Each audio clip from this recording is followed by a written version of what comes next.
My mom told me not to talk to strangers on the internet, and I'm glad I didn't listen. We are the Certified Noonas, your sisters in the love of Asian entertainment. Hi, I'm Amanda. I'm Jessie. I'm Natalia. And I'm Sky. And we're coming to you from the past. Woo! Well, we always are. Technically, we always are. But this is a bit more in the past because we're pre-recording this for our vacation. And we're here to do a fun little Drama Gems episode for y'all. Because we love doing them, and they're fun, and we get to talk about dramas we like.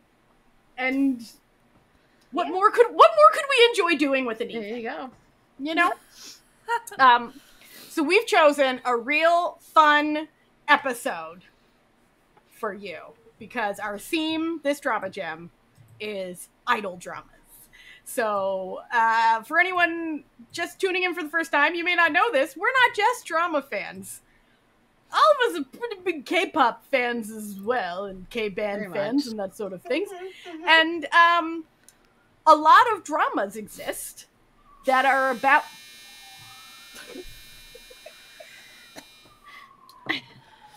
And a lot of dramas exist that are about bands and K-pop idols and K-pop groups and, you know, through various vibes and themes out there.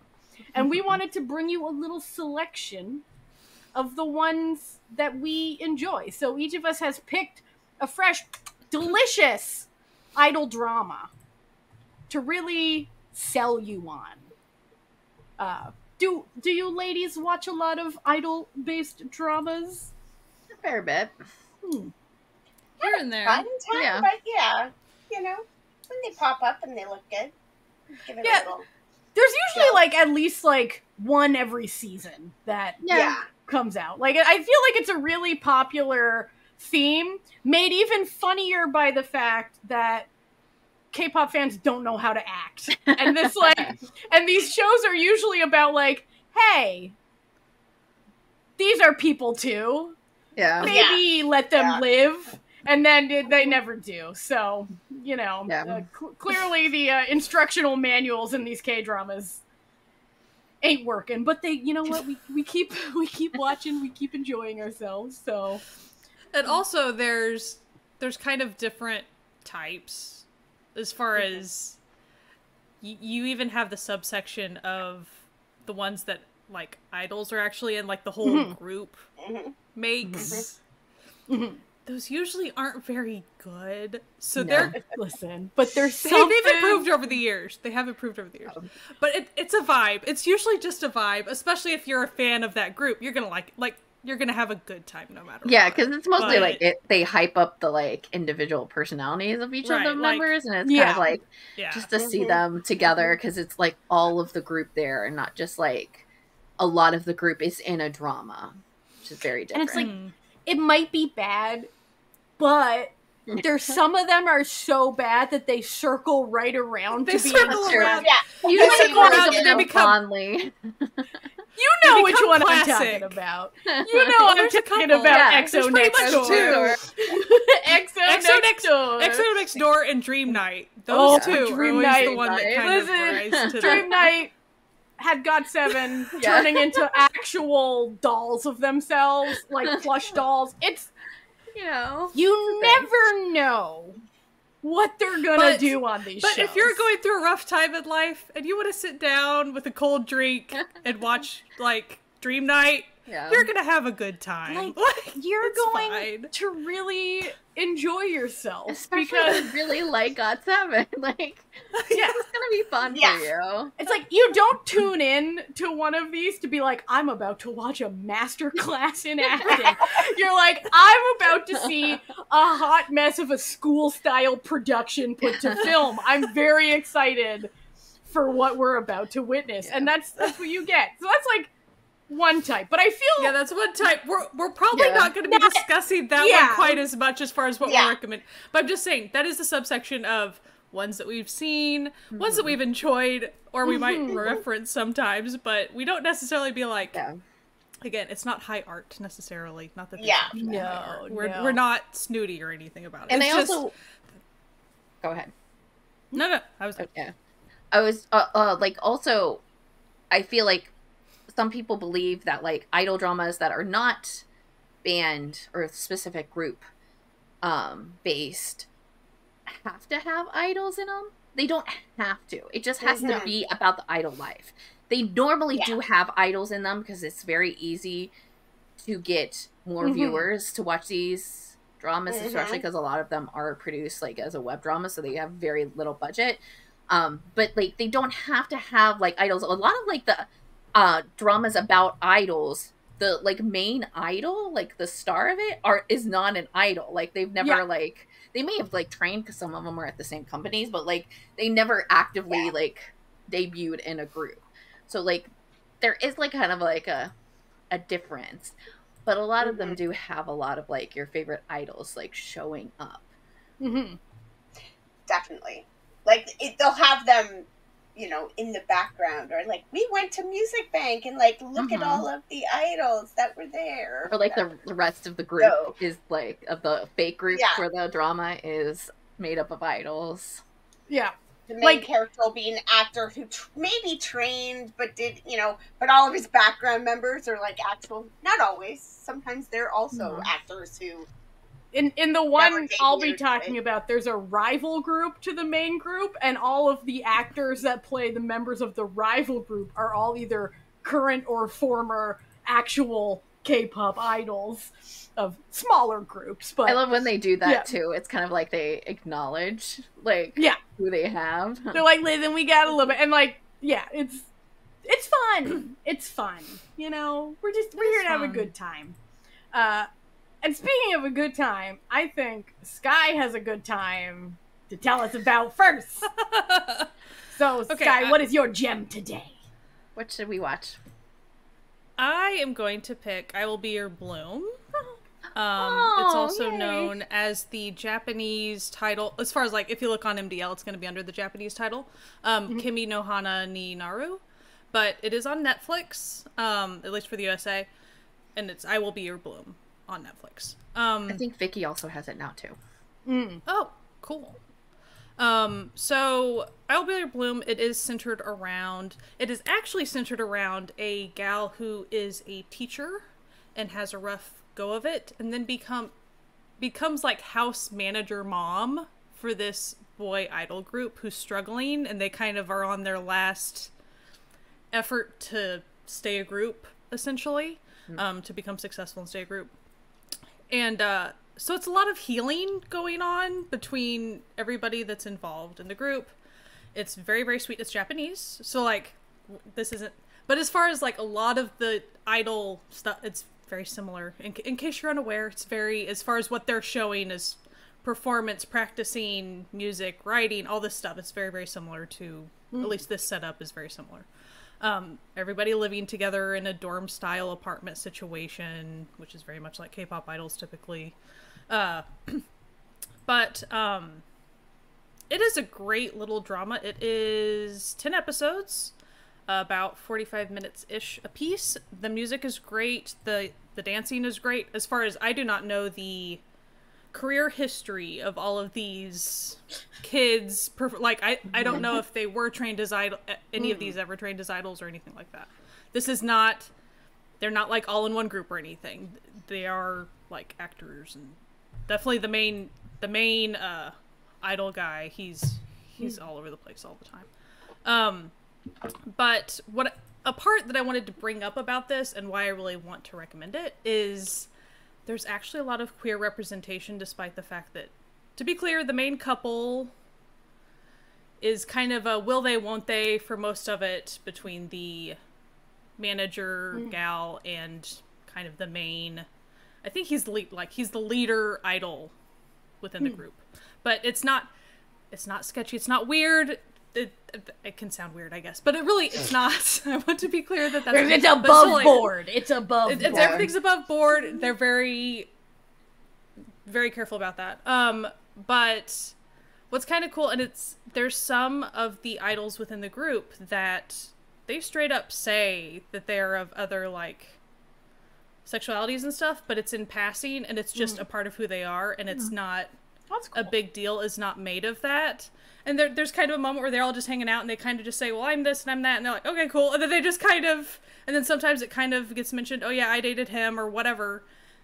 And okay, like it's never this big, oh, you're really struggling. It's never made an issue. So it kind of comes up a little bit more than you would think, but it's not a big center of the story. It's not a part of the story. It's just a part of who these characters are.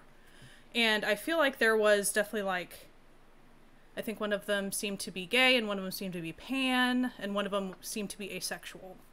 And so it was really cool just to have that mix and just to be like, and one of them was like, I'm just not into any of that. And they're like, okay, that's neat. And then they just moved on.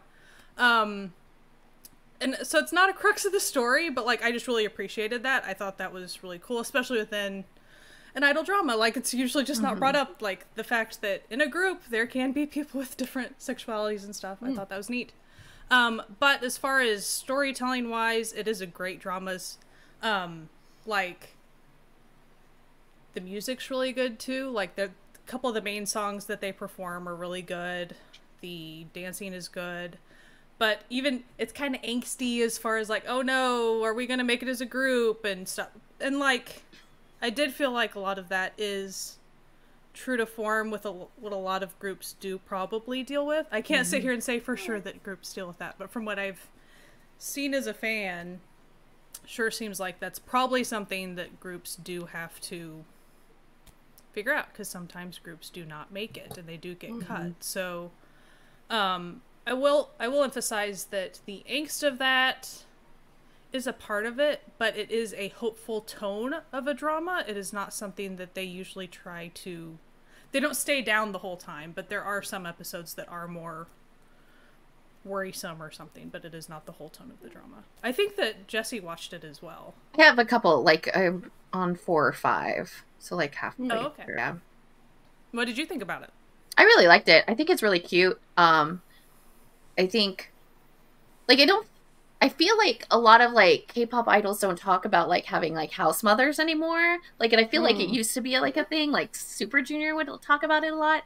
But, like, it's very common to have, like, someone who is just, like, doing basically all the chores for the kids because they are, you know... busy. Super busy. And she's just, like, so cheerful, even though she comes from, like, a past of really just kind of, like, failing as a teacher. But, like... not really failing, it's just like she felt that she was not good enough for her students. But like, I liked how they kind of were both, because they're kind of like the failure J-pop group and they're like about to disband. They both are at this like failures in a way, and they're both like helping each other not be failures, even though like it's not like super heavy with that as well. It's very light and sweet and kind, and it's definitely like rom-com-esque, but like it's nice. It's a nice drama. It's like, because she's also so nice too. She's just like pleasant, and she's like, oh, okay, that's really great, like what you're doing. Or like she's very like wants them to succeed, which is like clearly she's a good teacher, because like she's like showcasing all these like abilities that she has because she taught and she was good at it. But I enjoyed what I have so far. I just haven't had or made the time to get back to it. And yeah, it's pretty much how they kind of encourage each other to become themselves, like just find confidence within who you are, and even each individual idol within the group, like, oh, you're different in this way. And I think there was one that really struggled with like self-confidence and like not feeling like he fit in, and so she would take care to like talk to him about, no, you're your own person, like you're okay, like you're able to do these things. And so the way every single character kind of got a little bit of a spotlight, but also showing that everybody's different, even within a J-pop group that presents this united front that they're all collective members. So I thought that it was very light, it was very cute. There's a lot of little funny moments. Like there's a fun manager, like manager, and then there's kind of the CEO type boss lady, and she was really cool with this like lover guy that pops up just randomly just to be there and be. Yeah, and the main female also is very tied to the company. She has a lot of like tie to it, so she actually like goes and kind of like tries to talk to them too, to be like, no, give them a chance and that sort of thing. So like there's a lot more like with her being not just like as a person who's essentially like a housekeeper role, because a lot of what she does is doing the laundry and making sure they're fed and making sure they're out on time, but she's not like manager role. So it's like, it was interesting that they kind of like pulled her into that, like the actual company side. Yeah, and I want to emphasize, like, the romance aspect, though it's a part of it, like, there can be a whole episode with it not really coming up very much. Like, it's like they might exchange one glance, and that's really because we're focusing on all the other idols that episode or something. So, I mean, there's other things going on. And then, yeah, she slowly works on finding her confidence through kind of healing with this group. So it's just really nice how they all... Yeah. I really think that people would enjoy it. Like, if you have any background, or even if you're not that familiar with a ton of idol stuff, like, I think it's even a good introduction to just kind of the shared living situation a little bit, like, because it did seem pretty true to form with all of us have seen behind the scenes with our K-pop idols, like, how they live, you know, sharing rooms and being dudes and... Yeah. You know, kind of chaotic. Just thinking of Stray Kids Curtain. Just thinking of Stray Kids Curtain. I can't. I can't. And so having a house mom type person, which I hadn't ever heard of it within like the newer K-pop idol groups that I've been watching before. Like Super Junior, I remember very clearly, like on like the behind the scenes, they show them like there was an older lady and they were like very like sweet with her and like. Oh, she was like very much like their grandmother who would come in and like make a lot of like side dishes and then like clean up. I feel like feel bad for her because it's like cost saving measures. They've done away with that, and or like I mean, like they probably also just like are a little bit more like they'll just hire out of a company, and if it's like a younger person, then they're not going to show them on camera, because of K-pop idols, but because of K-pop fans not knowing how to act right.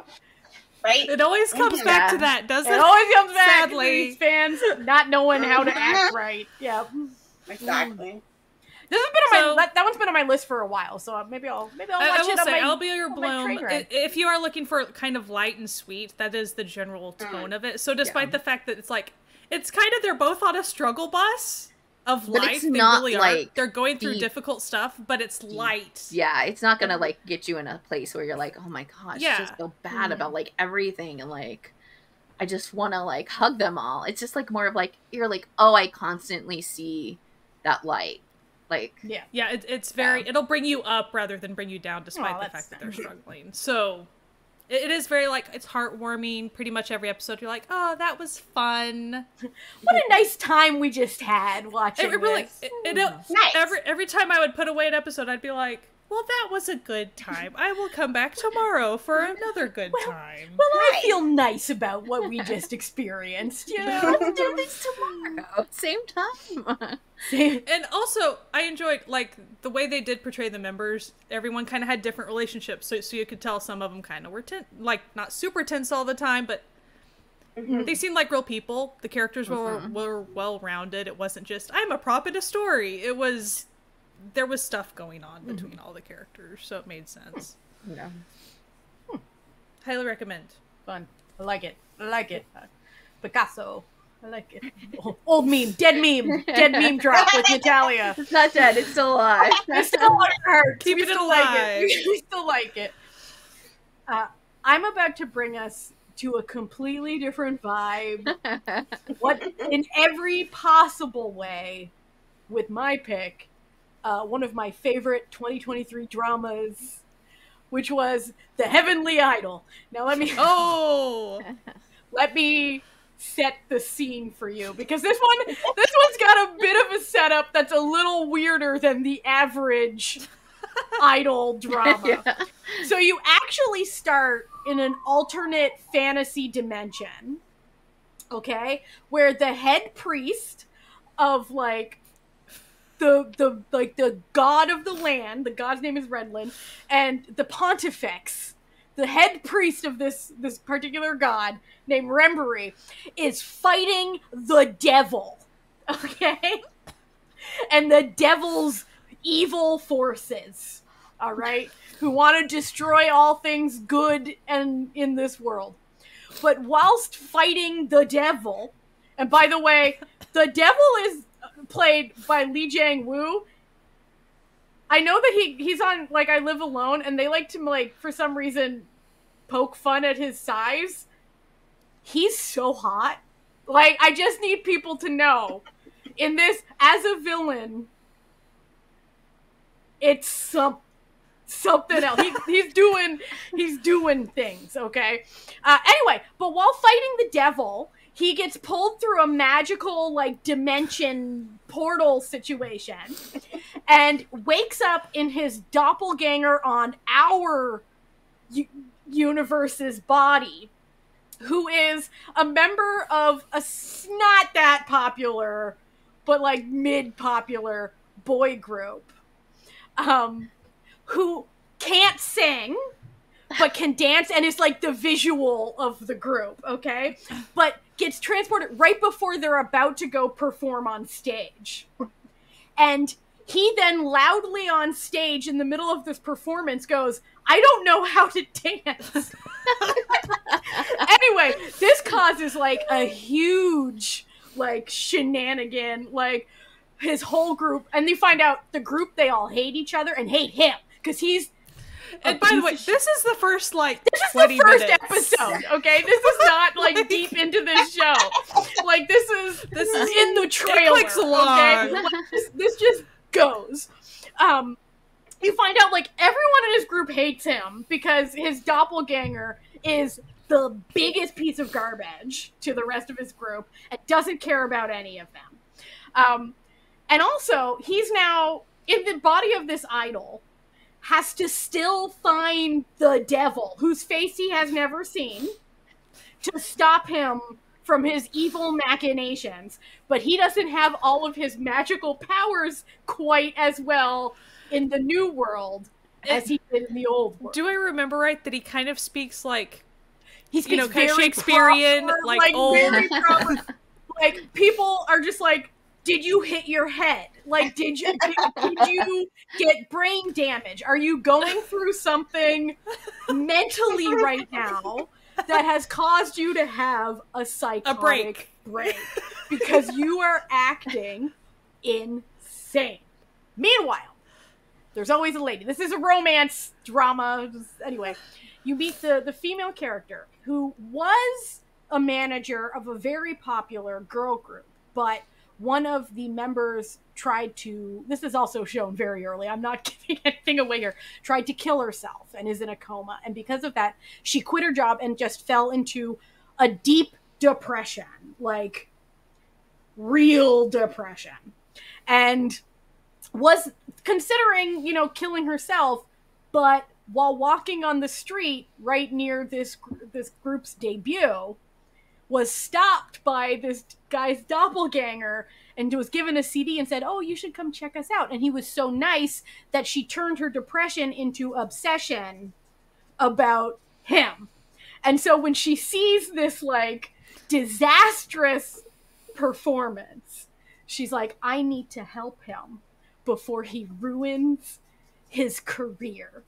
And then gets a job as the group's manager in efforts to help him, but then very quickly finds out he's not him anymore. He's a magical devil fighting priest from a fantasy world. Oops. You know, who would have thought? Listen, this drama, like, sucked me in. And when I say sucked me in, I mean Lucy and I, friend of the show Lucy, who we did an episode with, you can, if you're on YouTube, there'll be a little thing.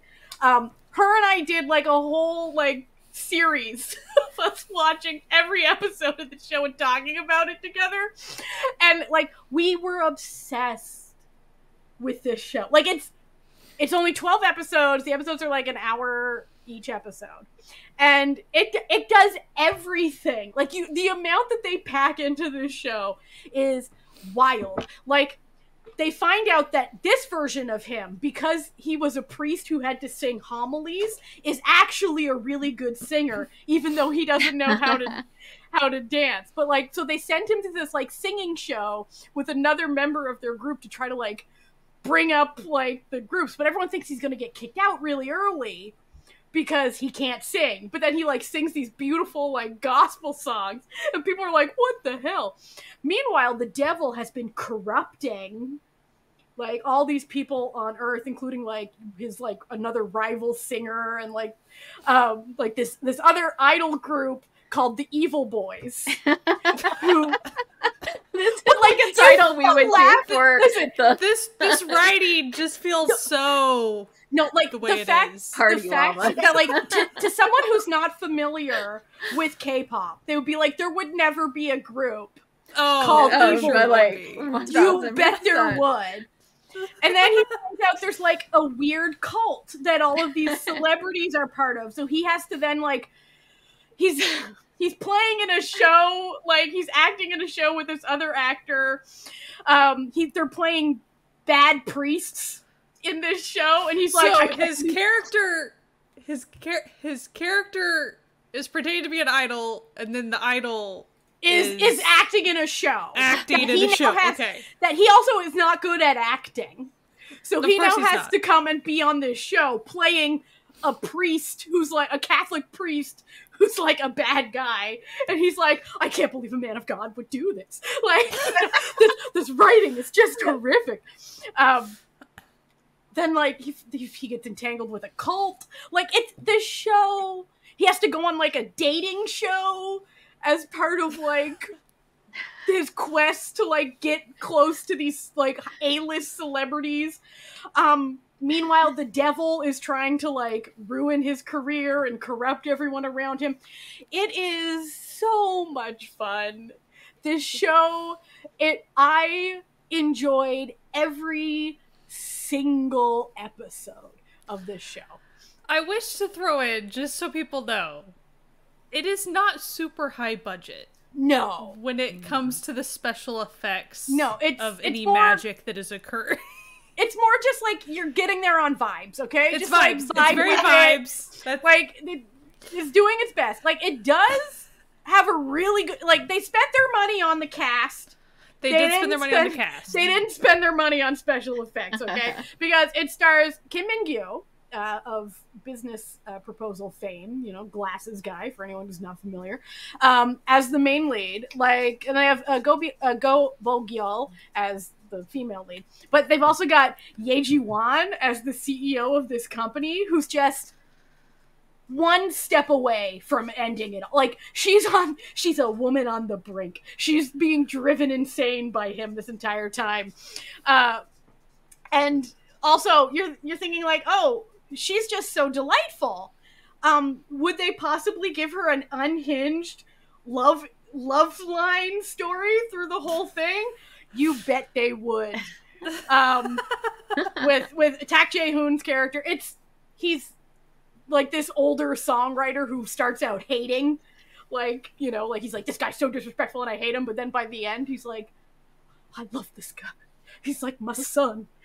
Like, there's like an evil, like, he has a rival who's like, I can't even describe how charming this show is, while being the dumbest show ever. And, like, over the time, it's like you find out all the backstories of all of, like, the other idols in his group, and, like, you learn to love them as they learn to love each other. Like, it's... I now kind of want to just rewatch it. I love this show.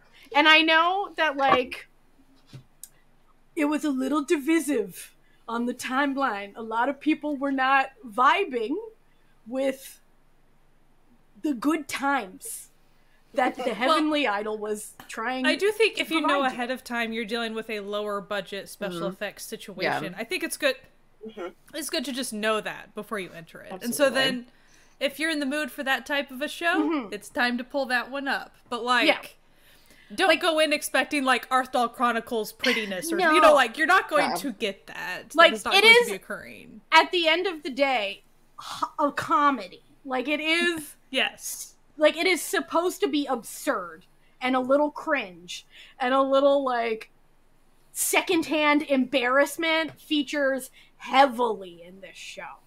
But it's very charming at the same time. Like it has like a real like charming energy to it. Like that's like the only word I can think of, because it's just so like you finish watching and you're like, we just had a good time. Like we just had a good time watching this. So I think if you go into it not expecting like some sort of incredible fantasy epic, and also not some hard-hitting idol expose, like, you're probably gonna have a really good time watching it. Like if you know, like I don't know why people went in expecting either of those, because I feel like the poster and all the trailers made it very clear the title, the energy of this show. Yeah, the title itself.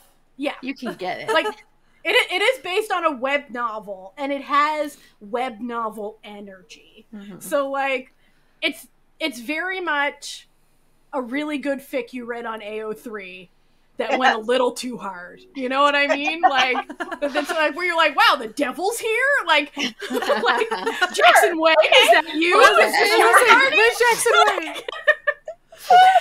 So it is a really good time. I do recommend it. It is on Viki, and it is very fun. So if you didn't give it a chance and you're looking for something light and fun and just goofy, like a little goofy, but not like so goofy that you're like, I can't deal with this. Like, it's the good amount of goofy for the type of story it was trying to be. And if you don't vibe with that, you don't vibe with that, but I really vibed with that.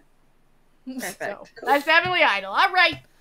I feel like Amanda's probably got something completely different from that. And that's for something completely different.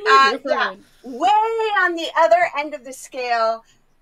My idol drama had me legit like sobbing, like snotty nosed. I was bawling my eyes out multiple times watching this. 12 episodes.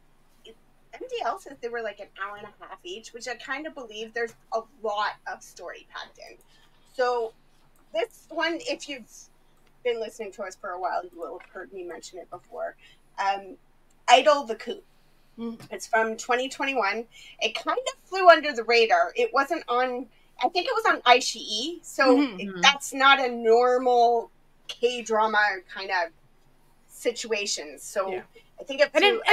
In 2021, like a lot of people didn't know about it. Like a lot of people don't know about iQIYI. 2021 was a hard time for us. It was a weird It was rough. Yeah. So, you know, I mean, I didn't watch it while it was airing. I picked it up the next year, I think. So, but it is the story of a K-pop girl group who has been in the basement for like 7 years. And anybody who's in K-pop knows what that means, because it happens to girl groups way too often. They had one really big hit and like a follow-up sort of okay song, and they were popular enough from that their company was able to get like sponsors, get more investments and stuff.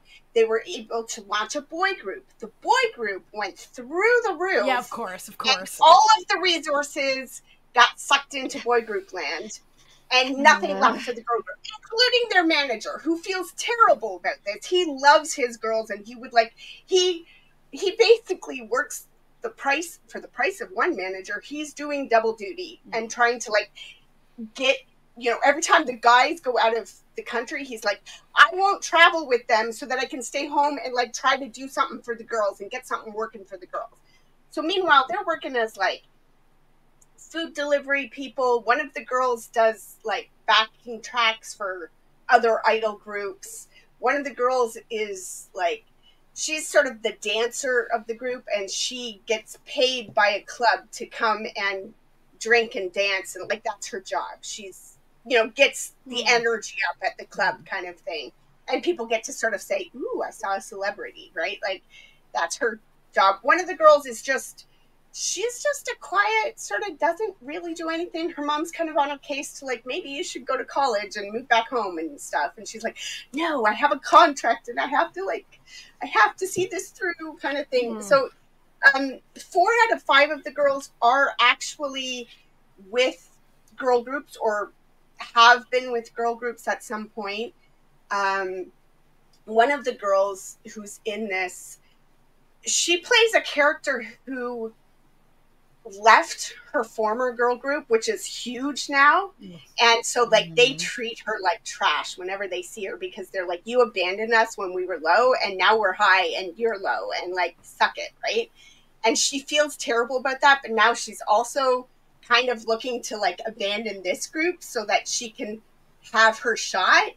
And what's interesting to me about that is, I didn't know it while I was watching it, but the actress who is doing it, she's also been in a couple of failed or less popular, like she's been in multiple girl groups. So I imagine that she was able to bring a little more to that role because she had some experience with some of that type of situation. Basically, the concept here is the main character is really trying. She will go on whatever radio show, whatever anything anybody asks her to come on, because she's trying to get the name of her girl group back out into people's memories, into their thoughts, in the hopes that her company will let them, you know, they've got like 1 year left on their contract, or like half a year or something. And she just wants to like have one last shot. Let us release one more song. Let us do something. You haven't let us do a single thing in like 7 years. Like, we've just been sitting here doing nothing. And I want something. And ultimately what comes up is she makes kind of a deal with the manager. And basically, if they can hit #1, if they can get a #1 song out, he will extend their contract, or he will. And they basically say, nah, you know what? If we can get #1, then screw you. We're out. We'll quit. We'll quit on top. We'll get a #1 on a, you know, music bank or whatever. We're going to pull a sister. We're going to be like, right?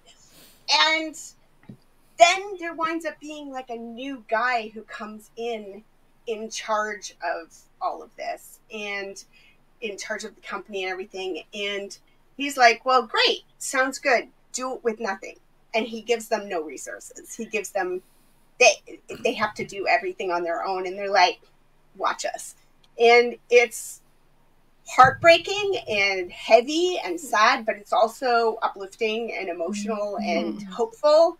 The boy group, there's sort of like a sort of romance kind of light thing going on where some of the guys in the boy group have crushes on these girls, like they're their son, and they try to treat them respectfully. Like, these are our Sundays, and we have to be respectful to them, even though they're nobodies, right? Like, and they're trying not to treat them like they're nobodies, but they're, you know, and they will actually, as the things progress, they'll help them with some different stuff, and they really wind up releasing like a duet type thing with both groups and stuff to try and get the girls back on people's radar and stuff. So it's kind of cool to see, like, the boys are sort of initially presented a little bit as if they're these cocky guys who have, you know, ruined these girls' lives and ruined their chances, but it's not their fault either. They're also idols with dreams and goals, and it's not their fault the company gave them the money to achieve that, right? So, and it's a very different system. Like, girl group fans and boy group fans, different. It's just different, right? So, I mean, and it doesn't help. Like, their name is like Cotton Candy. Like, it just is a little too. And now they're like grown women in their like mid to late 20s, like with this sort of like cutesy, and you're like, yeah, that doesn't really work anymore, you know. But it's just, you know, but they're so and the girls fight, they clash. They are in a bad place and they're struggling, and it is hard to support each other in the struggle. But ultimately, it is about them coming together and making it work and just being there for one another. And the music is really good. Like the songs are excellent. It has an excellent soundtrack. Everybody in it is good. It's just a really very good drama. Like, if you're not into idol stuff at all, but you love a good cis-mance, you love a strong story about strong women and about like women banding together to get stuff done, this is a great drama for that. Nice. So even if idol stuff and musical stuff is not your thing, if that's your thing, like if women is your thing, this is a good drama for you. Good. If you like women, well, you know, okay, all right. Say less, you know. I mean, if you like Connie, she's the lead. Yeah, and you should. Yeah, you should. Like Connie. She's great in this. So, you know, like, yeah, they're all great. Like, everybody does a great job in this, and it's a fantastic, like, it is one of my top dramas, period, regardless of idol drama gems or not. It's just a really, really great drama. Cool. I'm taking it different. I'm going. Oh, yeah, I love the roller coaster of vibes. We're going on a real roller coaster because I am switching it up, and I'm not picking a drama. I'm going to talk about a movie. Ooh, and said movie is a horror movie, so really, there's no good vibes in this at all. You know, I gotta say, with this edition, we have now given a full gamut spectrum. Very true. Literally something for everyone. We got it all. Solidifies the like genre topic. I rewatched it recently too, so it's like fresh on my mind, and it is called White Melody of Death. It's also referred to as White Melody of the Curse. It is from 2011. You can currently watch it on our new favorite streamer, Tubi, because they're just great. Love Tubi. They're free. We're not sponsored by Tubi. No. I don't think anyone's sponsored by Tubi. Like, probably not. They're just free. They're literally just a free service anyone can access. Yeah, you don't have to. If you don't know, you can't give them money. They do have ads, but the ads are very limited. It's not a lot of ads, so it doesn't hurt your experience. So essentially, it is a drama about a K-pop girl group. They're called the Pink Dolls, and they're very much struggling. They had kind of like a pseudo debut that kind of bombed, and they keep on trying to go to like music shows and stuff, and they're just not like doing a lot of things and not getting like any of the attention that they really need. And they end up moving into a new dance studio that previously had a fire in it. And while the leader of the group is cleaning up the studio after like a rehearsal or something, she finds a VHS tape, and she goes and she watches it, and you can't really see what's on the VHS tape, but you hear a song being played, and it's the song's title is White, and a manager overhears the tape being played and is like, "We need to use this song. We need to debut you guys with this song." And so they end up like showcasing it, like kind of like as a pre-debut thing. They showcase it and instantly get popular because of it. So then they're like scrambling to actually like record this song and have it like done professionally, and things start happening to the members of the group one by one, until finally the main girl is like, "I think something's wrong with this tape," and there's a curse on it. There's like a real like, you know, the Ring energy to what's happening here. Like, not feeling the cursed tape whatsoever. And it's not good things that are happening to the girls. It's really terrible things. And so she gets like, then spends most of the movie trying to figure out the like origin of this like tape, find out what like why it was there and like who's on it and like where this song had come from, and also while trying to like pursue her dream as being a K-pop star. It like takes you on a ride. It's very much slasher-esque, so there's a lot of like that sort of thing, but it is like solidly about idols, even though you have this like main ghost curse thing going on with all of them. It's like all tied with like idol things. So it stars Hamun Jung, who, if you are a fan of Tiara, she's in Tiara. And at that time they were super popular. She's also been in loads of other dramas and stuff. A lot of the cast is pretty unknown. Junho does have a cameo in the drama. He plays one of the like the MCs at one of the music shows that they go to. It's like a little like quick thing.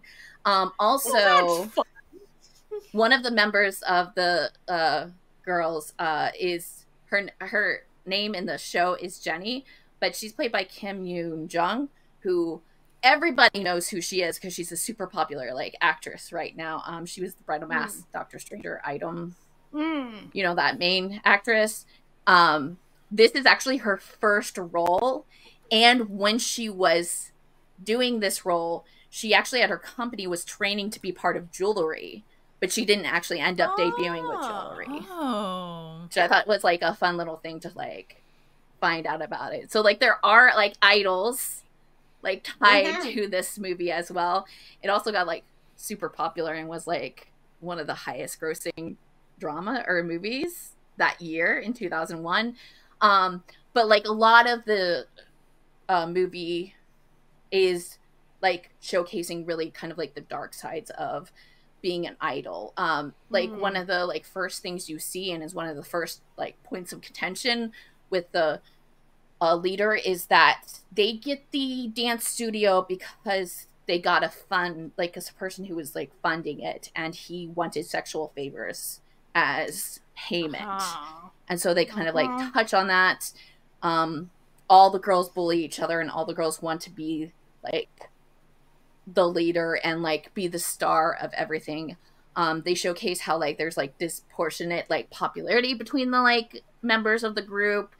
The like just like the mismanagement in general of the group is just like really crazy. It's just like they don't know what they're doing with this girl group. They like it's not like happening like, and then they like you can see how like the long hours of like dancing and like trying to get through like lots of like vocal lessons and stuff are like wearing down on the girls. There's also, it's a scene, I'm not gonna like spoil it, but it's towards the end of the scene, the movie, and it's this like actually like really impactful, but also like the curse is going on at the same, so it's like impactful as a horror standard and like impactful for just like the idol aspect in general, because they start to show how the public is just seeing them as objects essentially and not actual humans.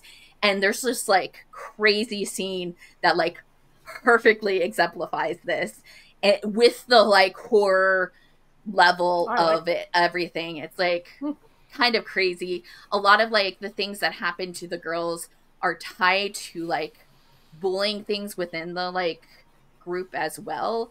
So like it just like the curse kind of like expands upon like what they're already doing to each other, because they're just like terrible to each other, and they just want to like ruin, like, I don't get it, but like ruin the lives of like each other. Like you would think that like maybe you wouldn't want to go to that length, because then it would like affect when they're on your team. Yeah, they're like, sometimes people just hate each other, man. Like, but I mean, they're doing stuff that you're like, I think like maybe this would actually like hurt you like immediately, like not in the long run, like immediately like hurt you as well. So like maybe don't do it. But I really, what I like really liked about the movie is that they do tie in like the idol aspects of like the horrors of idol with the curse ghost horror that's happening as well. And it's pretty like quick. They like, I mean, like it's very beginning of the movies when you're finding out how they get the dance studio, and then like very quickly the curses start really coming in, and they come in hard, and they come in like not so pretty. I think it does do a really good job in that like way of like, especially if you're watching it as a person who knows K-pop and kind of knows like what the K-pop idols like at their worst is like happening to them. It like really very much like showcases that in a way with like with the horror backdrop.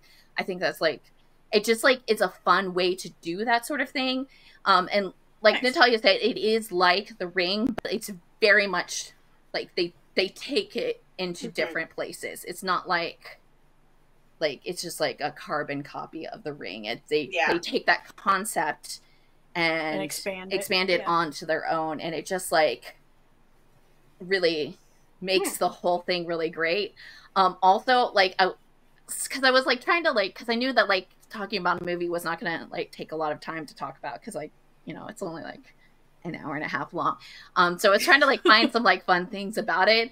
But I did find this one thing that I thought like was just like kind of like a fun coincidence to this. So like, you know, the whole movie is based on them getting like the success with this like one song. So Tiara is a huge group. Was a huge group.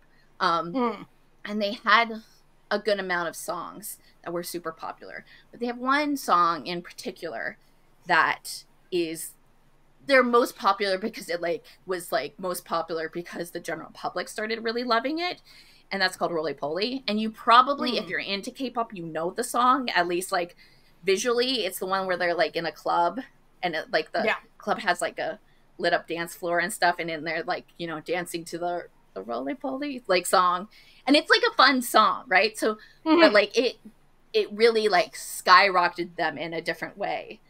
The movie came out 23 days before that song came out. I just thought that was like, and at the time, I'm pretty sure that she was the leader of Tiara, because they went through a bunch of like different leader changes. But like she was in it as the leader. This is also like around the time when like Dream High came out, and she's also in Dream High. So like they're there's popularity. Dream High. Dream High. But it really is like a solid horror if you like that kind of like type of horror, and if you were into K-pop, I think this is like the perfect movie for you. It really addresses both of those aspects in a way that's like real but not real, because it takes it to that like different level when the like curse starts happening, and you're like, oh, like some of the stuff you're like, yeah, I know what's going down. Like, I mean, like very clearly, if you're like, oh, she found a VHS tape in a studio that had a fire in it, I can put two and two together, you know? Like, yeah. It's real, there. Like, put that thing back where it came from, or so help me. Like, no.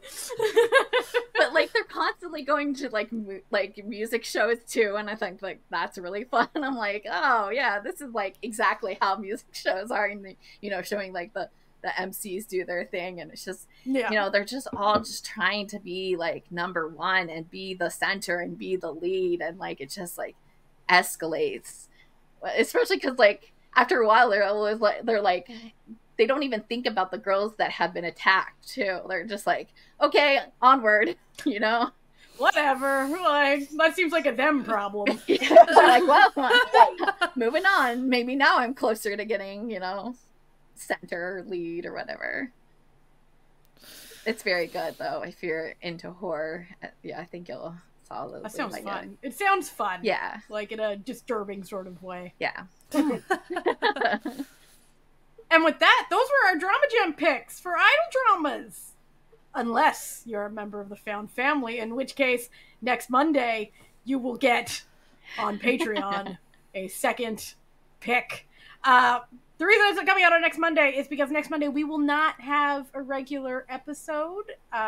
We are staggering our vacation this month. So instead of 2 weeks off, it's a week on, week off, week on, week off. But we'll be back in September with a regular program. But, you know, everyone deserves a nice little vacation. And we have a lot of episodes. Like, Like, there's a lot. There's a lot between our podcast episodes, our proper podcast episodes, and then there's our live streams on YouTube. There's a lot of stuff out there. So, like, if you're like, man, I wish I had more to watch, there it is. Don't worry. You can go check out our live and, you know, on YouTube, all 20 of yous. We're upgrading from 10 from the last time we talked about this. All 20 of yous. We love you. You're our YouTube friends. And tell people to go like and subscribe on the old YouTube, as we say. And you can also find our episodes in just audio form, wherever podcasts can be listened to, but also on our website, certifiednoonas.com, which also has time codes with links to everything we talked about. So if you are wondering, where can I watch that show they were talking about, if it is legally available, we will link it there. So every episode has a blog post that you can go to. Listen to the episode on it if you want to, and then it'll have all the links, little things highlighted. You can click it, it'll take you right there. We try to make things easy for y'all because we love our listeners, and some of our listeners love us and decide to join the Found family over on Patreon because they got a couple extra bucks, and we really appreciate that. They keep the lights on, as it were, over at patreon.com/certifiednoonas, and we give them little extra mini episodes, a movie night, little fun stuff. We really appreciate the Found family. We think they're absolutely fantastic, which is why they're getting a second helping of this next Monday. Anyway, we hope you have a great week. Stay safe. COVID is going wild. I know people don't like hearing about it, but please, you can pick up a mask again. It's fine. It's fine. It's all good, you know, just, you know, wear one. Think about your old people with no immune systems like old Natalia here, and just slip an old mask on your face when you leave the house. Don't worry about it. It's fine. It's easy. It's fine. And take care of yourself out there, and maybe go watch an idol drama somewhere. We hope you have a great week. We'll see you next time. Bye. Bye.